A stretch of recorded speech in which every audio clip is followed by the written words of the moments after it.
So guys welcome, नमस्कार। RRB staff and welfare inspector के लिए फॉर्म भरते वक्त कुछ लोगों को एक पर्टिकुलर जगह पे जाके थोड़ा डाउट आ जा रहा है। वैसे फॉर्म काफी सिंपल है, कुछ विशेष इसमें समझने समझाने वाली बात नहीं है।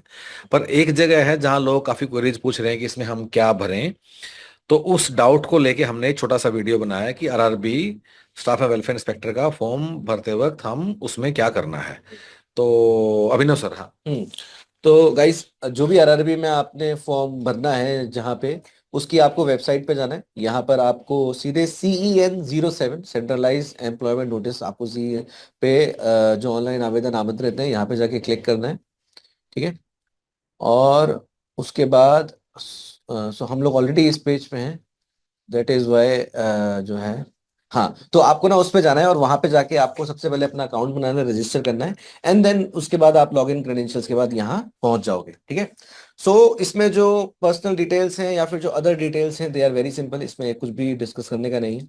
मेन जो बात है वो है एजुकेशन क्वालिफिकेशन की। 10th और 12th में कोई आपको असिस्टेंस की जरूरत नहीं है। अब जो ग्रेजुएशन है, जो एलिजिबिलिटी में जब जाते हैं तो ग्रेजुएशन के साथ कुछ कुछ चीजें चाहिए, तो यहाँ पे आपको अपना ग्रेजुएशन देना है। सीधे आपने अपना बैचलर डिग्री चूज कर देना है और उस हिसाब से आपको भर देना है। ठीक है। अब जब आप ये भर दोगे, देन जो कंफ्यूजन आ रही है मास्टर डिग्री की, जिसमें कई सारी चीजें एलिजिबिलिटी में मेंशन थी। सो एक बार नितेश सर, आप इस चीज को हाँ, एक बार। तो बैचलर डिग्री भी आई एम श्योर सब लोग अपने से मतलब भर लेंगे। उसके अलावा आरआरबी ने क्या कहा कि आपके पास पोस्ट ग्रेजुएशन में भी कुछ क्वालिफिकेशन होना चाहिए। सबसे पहले diploma in labour welfare, social welfare, labour laws, इनमें से अगर कुछ भी है तो बड़ा ही सिंपल है। बैचलर भरने के बाद यहाँ डिप्लोमा, और ये ना यहाँ दिया हुआ है साफ साफ, diploma in labour social welfare या लेबर लॉज, आप इसको इजिली ढूंढ पाएंगे। ठीक है। अब कुछ लोगों ने डिप्लोमा की जगह अगर मास्टर्स डिग्री किया है, जैसे किसी के पास master degree in social welfare है, मास्टर लेबर लॉज है, उसे क्या करना है, यहाँ जाके और आपको अपना मास्टर डिग्री सेलेक्ट कर देना है। और फिर यहाँ जो अपने सब्जेक्ट हैं, तो यहाँ दिया नहीं हुआ है लेबर वेलफेयर वगैरह, पर आप यहाँ लिख सकते हो any subject other than Hindi और इंग्लिश, विद इंग्लिश मीडियम या हिंदी मीडियम जैसे भी है, आप यहाँ कुछ भी सिलेक्ट कर दीजिएगा। अब कुछ लोग ऐसे हैं जिन्होंने एमबीए किया है, तो बड़ा ही सिंपल है, वो यहाँ जाके और दे कैन सेलेक्ट, हमें अगर हम इस यस यहाँ अगर देखेंगे तो आपके पास है यहाँ मास्टर, ये रहा, यहाँ आप एमबीए किया था, अब यहाँ जाके आप एमबीए वाले लोग आराम से अपना भर दीजिए। सो पहले बैचलर भरेंगे, फिर आप लोग अपना एमबीए वाला कोर्स भरेंगे। ठीक है।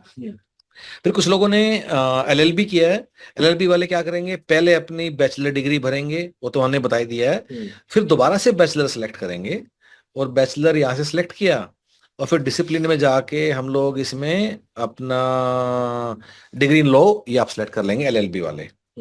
अब कुछ लोग हैं जिन्होंने 5 ईयर कोर्स किए हैं, इंटीग्रेटेड कोर्स किए हैं, तो वो लोग क्या करेंगे कि यहाँ जाके और अपना कहाँ गया, यहाँ जाके अपना मास्टर डिग्री आप पहले सिलेक्ट कर लीजिए, और फिर आप मास्टर डिग्री में जाके शायद इंटीग्रेटेड नहीं है इस वाली लिस्ट में, जैसे किसी ने बी एलएलबी किया है, तो आप लोग क्या कर सकते हो, यहाँ any subject other than Hindi और इंग्लिश विद इंग्लिश, ये आप चूज करके इस वाली चीजों को भी आप यहाँ भर दीजिए। मास्टर डिग्री चूज करके आपको ये वाला काम करना है। ठीक है। अब इसके अलावा कुछ और क्वालिफिकेशन बचता है क्या अभिनव?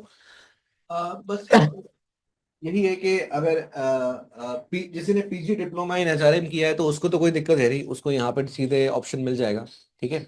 और एमबीए का आपने बता ही दिया कि अगर आपने एमबीए किया है, चाहे फिर वो एचआर हो, चाहे फिर वो सिंगल सब्जेक्ट के साथ हो, तो उसका ऑप्शन सीधे सीधे यहाँ पे मास्टर ऑफ बिजनेस एडमिनिस्ट्रेशन मिल गया है। एंड आगे की डिटेल्स भर देंगे। अगेन गाइस, ये बात याद रखना, जो इन सारे एग्जाम्स में जो फॉर्म होता है ना, वो इतना वेल डिजाइन नहीं होता है। तो अगर आप कुछ गलत भी भर देते हो, गलत का मतलब ये नहीं कि मार्क्स गलत भर दोगे, डेट ऑफ बर्थ गलत भर दोगे। अगर आप बैचलर की जगह वहाँ दूसरे जगह जाके एनी अदर डिग्री चूज कर लोगे या मास्टर में कर दोगे, तब भी आपका रिजेक्ट फॉर्म नहीं होगा। जब फाइनली आप सिलेक्ट होते हो, आपका डॉक्यूमेंट वेरिफिकेशन होता है, तो उस दिन आपका जो क्वालिफिकेशन आपके नोटिफिकेशन में है, that is compared with your actual document. उस दिन इस वेबसाइट को खोल के कोई नहीं देखता है कि आपने वेबसाइट पे उस दिन क्या भरा था। So don't worry about that. जो जहां थोड़ा फिट हो रहा है आप उसको भर लीजिए अपने अपने दिमाग से। इसके लिए आपको इतना विचार विमर्श करने का जरूरत नहीं है। So on final they will compare what कि ऑफिशियल नोटिफिकेशन के पीडीएफ में क्या पूछा गया है और तुम्हारे पास एक्चुअल डॉक्यूमेंट क्या है, बस ये चीज चेक होगी। ये वाला फॉर्म कोई खोल के भी उस दिन नहीं देखेगा। And that's all guys for staff and welfare RRB. अगर फिर भी कुछ डाउट है तो इस वीडियो के नीचे आप कमेंट में लिख दीजिएगा, will try to assist you. And of course अगर किसी को एनरोल करना है तो you can go to human patters home page. यहाँ जाके स्टाफ एंड वेलफेयर आरआरबी के पेज पे जाइए और another another page will open up, और इसको अच्छे से पढ़ लीजिएगा। एफएक्यू भी जरूर देखिएगा। ये काफी अच्छा वीडियो है, एक व्हाट टू स्टडी, ये समझने के लिए कि क्या पढ़ना और क्या छोड़ देना है। Go through these videos, you will get lot of value. अगर एनरोल करना आपका स्वागत है, लाइव क्लास ऑलरेडी शुरू हो चुकी है। Thank you so much guys, all the best, thank you so much.